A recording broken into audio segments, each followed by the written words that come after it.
Here I am, Patricia. Today is May the 1st. I am walking in the hot heat, going to get lunch because my car is at the Montclair dealership and has been towed. It did not start again. I actually missed my early morning appointment with my patient today, which cost me several $100s.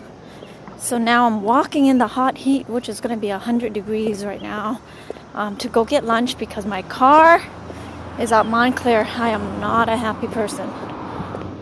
I'm not happy at all.